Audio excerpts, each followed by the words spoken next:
What's going on, everybody? It's your boy Zoe with No Days Off DFS here to bring that WNBA slate breakdown for the 2-game WNBA slate over here on DraftKings. If you guys are new here, make sure you guys hit the subscribe button so you don't miss the content your boys putting out over here on the channel, and drop a like on this video if this video or any of my other videos help you guys win some money. Yesterday in WNBA, it was definitely underdog galore. All the underdogs won. We had Alyssa Thomas go out here. Remember that? Not even remember. Forgot that she had broken shoulders and said, hey, my wife is on the team. Let me show out. Let me show what's up.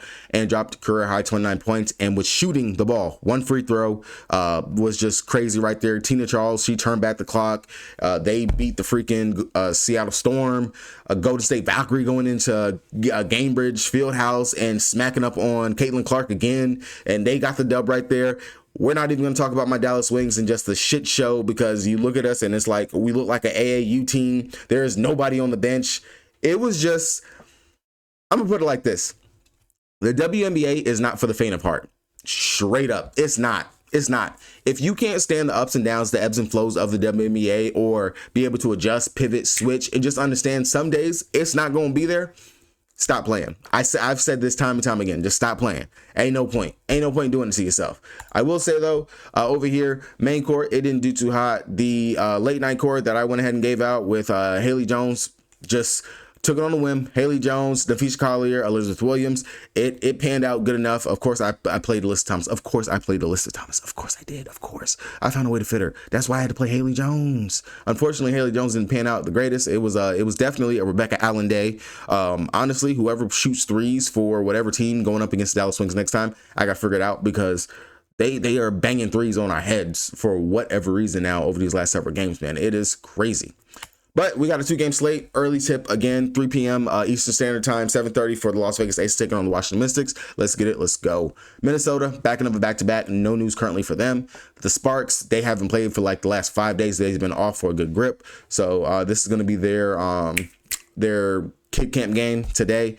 Las Vegas Aces going up against the Washington Mystics. A'ja Wilson, she did mess up that wrist. She took a hard fall in that game going up against New York. Had MRI done. Looks like everything's good. No structural damage or something like that, but could still be sore. So possibility that she plays, possibility that she doesn't. We just got to keep checking on the news in regards to that right there. Yesterday, they said that Megan is probable to play, so Megan might be back. I'm not going to say that's going to be grounds for A'ja to miss, because Megan hasn't played at all this season. And definitely if Megan comes back, she's going to be like slowly worked into the rotation and stuff like that. Washington Mystics, no news for them over there on that side. Minnesota Lynx for this side, like I said, they're on the back end of a back-to-back. Nafisha Collier going up against her team she likes to beat up on. For whatever reason, she likes to beat up on the Sparks. Last time going up against the Sparks, she dropped 59.5 fantasy points. Definitely wouldn't mind getting over here to feed, but I will say she played 36 minutes yesterday. Definitely, it was a Courtney Williams show. Will, she was doing a lot of the scoring, stuff like that. I'm not going to say that fee is a fade, fee is a pivot. Damn, I'm trying to say that fast. But just consider it. Pay attention to it whenever you're looking at it. I don't necessarily think you have to pay it for fee, but 11-4, we already know what she can go out there and do, and who over there is going to be able to stop her. She's going to be able to get her shots in mid-range. She's going to be able to get her shots around the basket, and if she decides she wants to shoot the three, she can. Again, she outscored the Sparks the last time she played going up against them herself in the first half. Courtney Williams, she's been aggressive over her last several games. 39, 23, 44, 36 fantasy points, popping off. She's scoring, she's rebounding, she's assisting. 9,900 if you fade fee. Definitely wouldn't mind going out here to Will, but I will say, if you think Will is going to be on some type of leash where it's the back end of a back-to-back, maybe they don't play her a ton of minutes, then definitely you're going to want to look at Heidemann, because Heidemann is the backup point guard. Then that means Heidi should be coming in here and playing a decent rotation and run of minutes. And going up against the Sparks, Heidemann didn't play bad going up against them at all. 16.5 fantasy points, and where's the other one? 24.5 fantasy points in her 2 games going up against them on the season. I definitely wouldn't mind and would take it if you think Courtney Williams could be limited. Now, if you're pivoting off a fee, Alana Smith, centers going up against the Sparks have actually cooked. Boston, Stewie, Elizabeth Williams, like they have all cooked going up against the Sparks over the last several games. The big thing is we just need her to actually shoot. She has to shoot. GPP option, do like the upside, do think there is definitely a possibility for her to go out here and have a big day. And now when I say shooters, same thing goes for Kelly McBride and Bridget Carlson. Both these guys, they got to go out here and actually want to shoot.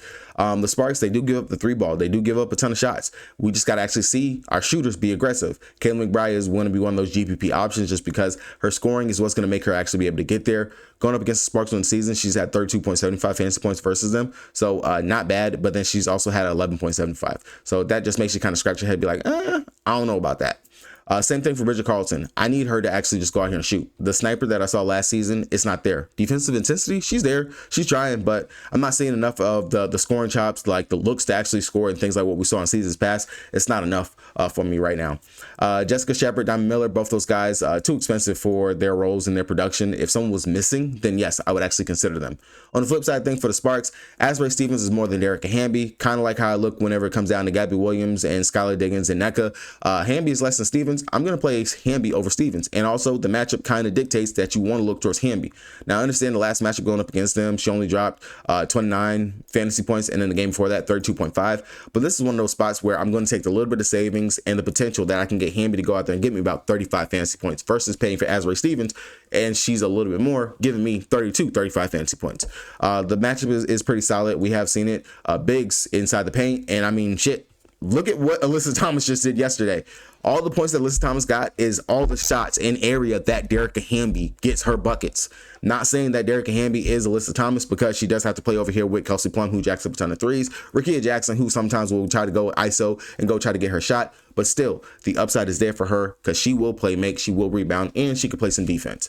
Kelsey Plum is Plum, 9,700. She's played okay versus the Lynx, and I don't mind her. Time off definitely does great for jump shooters, so I could definitely see it for Plum. Rakia Jackson, she's had one great game going up against them.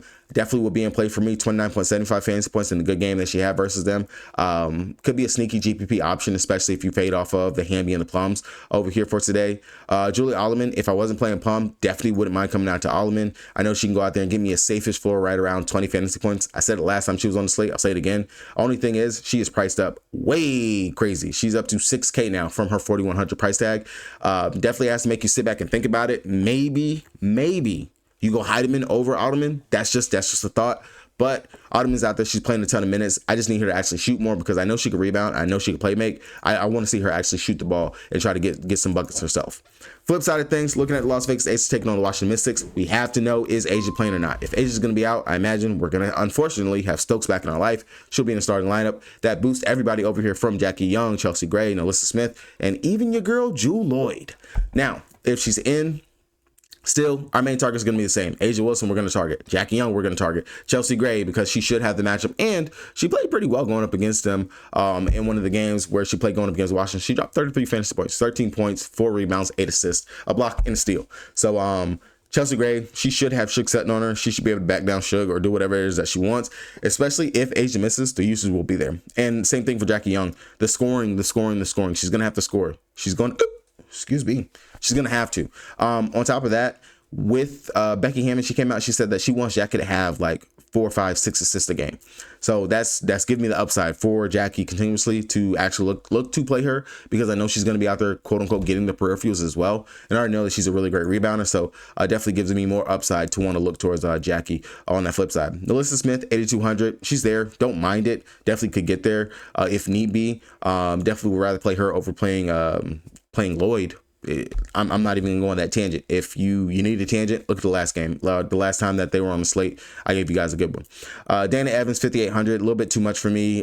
Maybe in play if Asia is out, but then again, I'd rather play Heidemann over playing Dana Evans. I understand she's getting a boost in the minutes because they're looking at her to play a ton off the bench. She's even out there playing in spurts with Chelsea Gray, Jackie Young, like the actual starters. They'll play her, quote unquote, like a 6 woman. So I don't mind it, but definitely would would definitely look more towards Heidemann if it came down to it for me.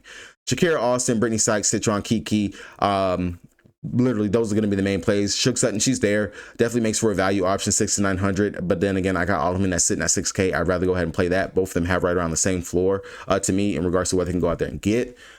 Kiki, Shakira Austin, bigs going up against Las Vegas Aces. That's typically where we want to attack them. Citron, she'll be the safe factor because she's a tweener, she's a guard / forward. She goes out there, she will rebound, she will also go out there and get those buckets and score. She has played well versus the Aces already on the season, so I definitely don't mind looking towards Citron as a potential play. Going up against the Aces last time, she dropped 29.5 fantasy points, 21 actual points, only 2 rebounds in that game, but we do know that she can definitely get you a lot more rebounds in that case. Shakira Austin, she definitely did play in that game. If she keeps her head on straight, not trying to crash out, we know Shakira can go out there and score buku buckets, definitely get us some rebounds, and maybe get us some defensive stats. The only thing is she just gotta be cool. But 9,500, definitely don't mind that. If you want to come down, I do think coming down to Kiki is not a bad option. Kiki has put up a fantasy point per minute in both games that she played going up against the Aces on the season. Again, bigs going up against them, that's where you attack them at, and I don't mind that at all. Leah Edwards, a little bit too priced up for me, 5,200. Don't think I need to get there to her. Olsen, no. Emily Inkster, I mean, flip a coin. Dolson, no. So, hey, that's really kind of going to be it right there on today's slate for me. Good luck to everybody trying to play the slate. Definitely check back for the notes and stuff. I'll have that put up. Hopefully, well, not even hopefully, it'll be up before noon. I'm going to go ahead and finish working on that for the article for that for you guys. Good luck to everybody. Let's go ahead and make some money. Peace.